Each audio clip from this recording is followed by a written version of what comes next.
গৈছিল মই দেউতাক সুস্থ কৈছিলো সেই সম্পৰ্কে মই পাইছো তোৰ কি এই অধিকাৰ আছে এই সম্পত্তি আছে দেউতা আছে নাই কোনো পক্ষেই নাই আছে নাই বুলি কৈছো নহয় তোৰ দেউতা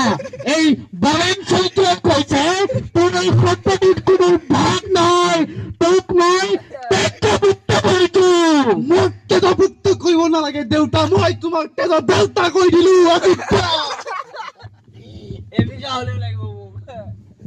এবিঘা মাটি হলেও লাগিব এনেকুৱা কি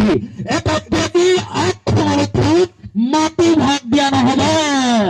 কেনেকৈ নিদিওঁ চাওঁ দেউতা মই কেনেকৈ নিদিওঁ চাওঁ মই নিদিওঁ বুলি কৈছো এতিয়া নিদিওঁ মই মৰিলেও নিদিওঁ মোৰ দেউতা দেউতা নাচাম কিন্তু আৰু মোৰ তেজৰ এটোপাল সোণ থকালৈকে মই মাটি ভাগ লাগিব মোক চাওঁ